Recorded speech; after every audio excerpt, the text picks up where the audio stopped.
नमस्कार, वंदे भारत, जय श्री कृष्णा। सबसे पहले मैं उनका धन्यवाद करना चाहूँगा जिन्होंने माननीय सुप्रीम कोर्ट के सामने सबरीमाला मामले की PIL डाली। आप पूछेंगे क्यों?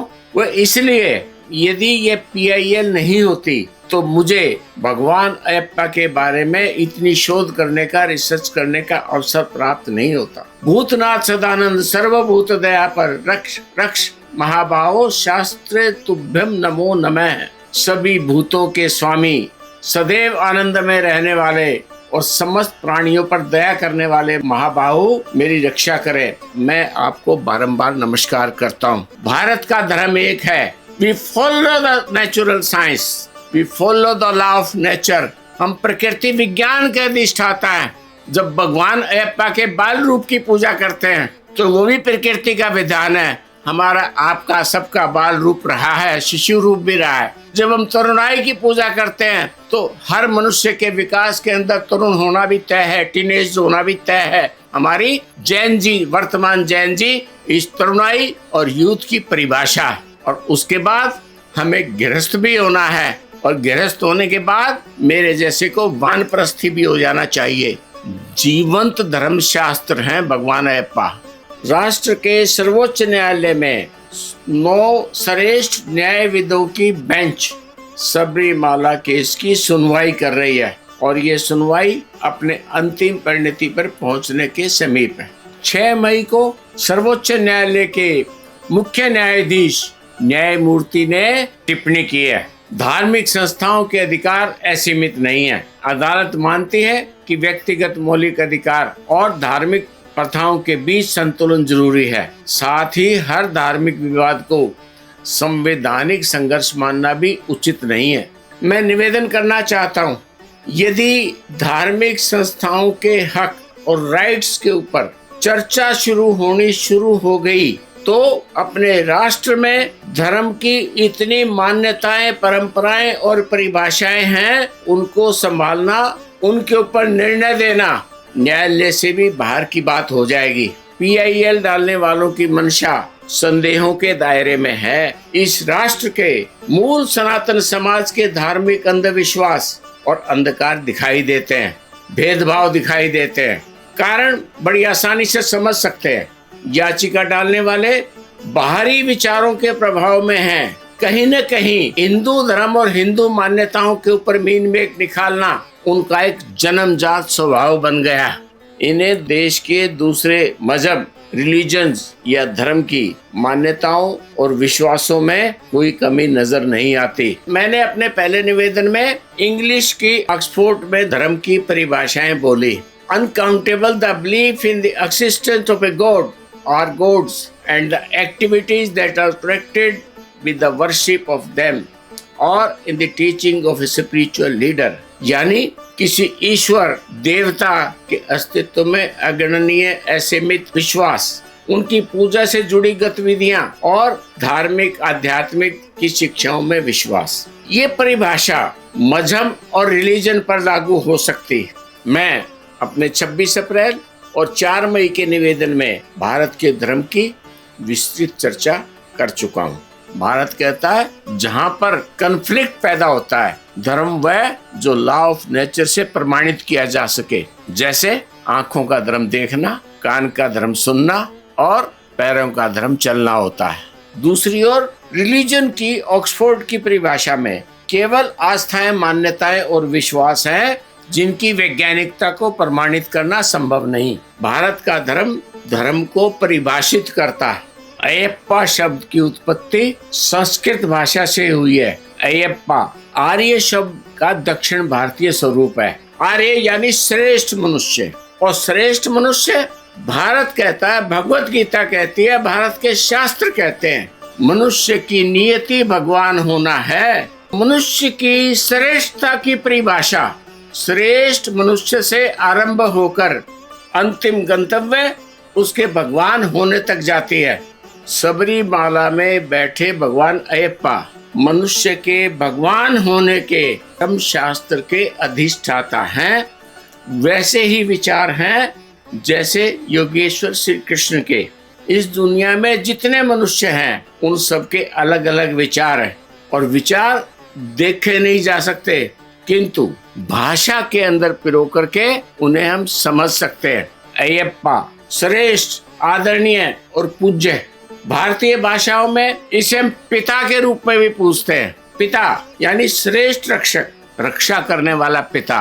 संस्कृत ग्रंथों में भगवान अयप्पा को धर्म शास्त्र मतलब साक्षात के धर्मावतार इस नाते से भी जानते हैं, जिनके गले में मणि उसी प्रकार से सुशोभित है जिस प्रकार से भगवान श्री कृष्ण और भगवान विष्णु के गले में सुशोभित रहती है। अध्यात्म अध्ययन, अपने अंतर्मन का अध्ययन। हमारे अंतर्मन में हमारे नॉर्मल मन और उस मन के अंतिम छोर जो हमारा अंतर्मन है, जो हमारा आत्म स्वरूप है, उसका अध्ययन। और जब भगवान अयप्पा धर्म शास्त्र की बात करते हैं तब सनातन धर्म में गृहस्थ आश्रम के बाद अंतिम गंतव्य से पहले, प्रभु में विलय से पहले, प्रभु में विलीन होने से पहले मनुष्य को वानप्रस्थी होने का परामर्श देता है, वानप्रस्थ आश्रम में जाने की सलाह देता है। वानप्रस्थ यानी गृहस्थ आश्रम से, दुनिया से संन्यास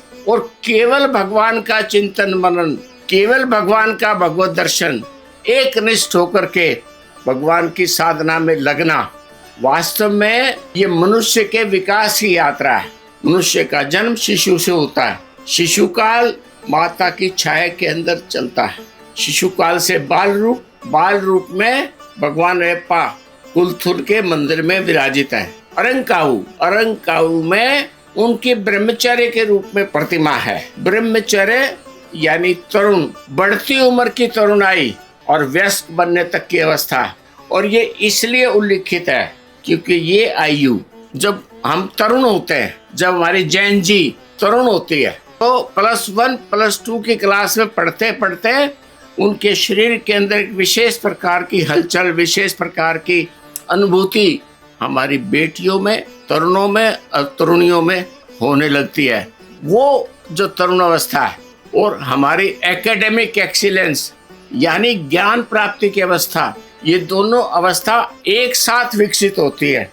जितने भारत के गुरुकुल हैं, जितनी शिक्षा प्रणाली हैं, उन सब में इस ब्रह्मचर्य की चर्चा है। और उस ब्रह्मचारी के रूप में, तरुण ब्रह्मचारी के रूप में, युवा ब्रह्मचारी के रूप में, एकेडमिक एक्सेलेंस वाले ब्रह्मचर्य के रूप में भगवान अयप्पा विराजमान है। धर्म शास्त्र का दूसरा रूप। और अचन कोविल में भगवान गृहस्थ रूप में विराजमान है। वहाँ अपनी पत्नी पूर्णा और पुष्पकला के साथ गृहस्थ यानी पारिवारिक जीवन को परिभाषित करते हैं। और किरात रूप में अरुमेली में उनकी शिकारी के रूप में पूजा होती है। और वानप्रस्थ यानी गृहस्थ आश्रम से, दुनिया से संन्यास और केवल भगवान का चिंतन मनन और स्वरूप, केवल भगवान का भगवत दर्शन, उसके अंदर एक निष्ठ होकर के भगवान की साधना में लगना। योगेश्वर श्री कृष्ण चैप्टर 18 के 51 से 53 अध्याय में इसकी चर्चा करते हैं। बुद्धया विशुद्धया युक्तो धर्तात्मनम निम्यम च, विशुद्ध बुद्धि से युक्त तथा हल्का, सात्विक और नियमित भोजन करने वाला, शब्द आदि विषयों का त्याग करके एकांत और शुद्ध देश का सेवन करने वाला, सात्विक धारणा शक्ति के द्वारा अंतःकरण और इंद्रियों का संयम करके मन, वाणी और शरीर को वश में कर लेने वाला, राग द्वेष को सर्वथा नष्ट करके भली भांति दृढ़ वैराग्य का आश्रय लेने वाला तथा अहंकार, बल, घमंड, काम, क्रोध, परिग्रह का त्याग करके निरंतर ध्यान योग के परायण रहने वाला, ममता रहित और शांति युक्त पुरुष सच्चिदानंद घन ब्रह्म में अभिन्न भाव से स्थित होने का पात्र होता है।